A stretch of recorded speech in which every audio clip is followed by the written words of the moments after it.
garojnë, do të thënë 2 do të shkojnë në balotazh, gjithsesi do të ketë balotazh.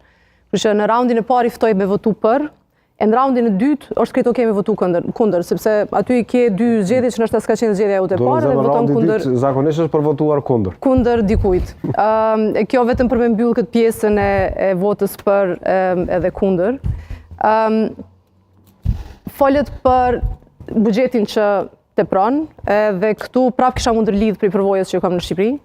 Që ka kemi kuptu është që nëse e hap tenderat për shkolla, sepse prap edhe atje shkollat ndërtohen me tendera, në 3 muaj përpara se kur hapeshin zakonisht, që kemi bo mendej në vitin e parë kur e mora në qeverisje Ministrinë e Arsimit, nëse i hapim 3 muaj përpara, ishte shumë më e lehtë me shpenzu buxhetin në fund vitit. Kur e lejshim për mars, për shkak të mënyrës se çu funksionon, do të thonë ti hap tenderin edhe vjen dikush të aplikon edhe mandej fiton dikush tenderin, pastaj dikush e ankimon, dhe se të kalon për procedura, ndodh që shkoj ke një nga këto tenderat u anuloj ke krejt edhe parët e projshin për vitin tjetër.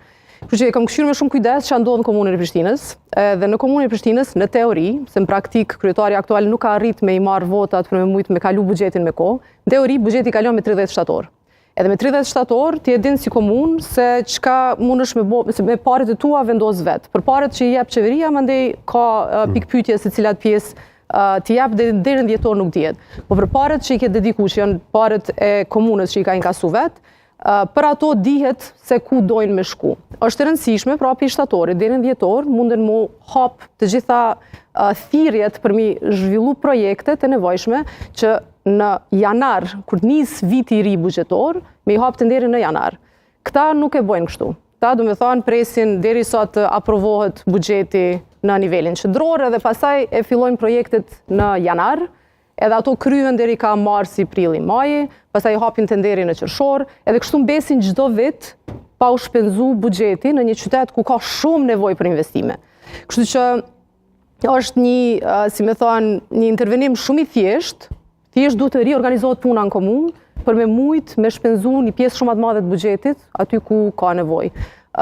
Është punë që e kam bë edhe di që bëhet, sidomos bëhet në komunë të Prishtinës ku po flas për një hapësirë shumë të vogël, territor shumë të vogël ku mundesh me apliku shumë më lehtë. Punët për cilat unë po du me i shty përpara si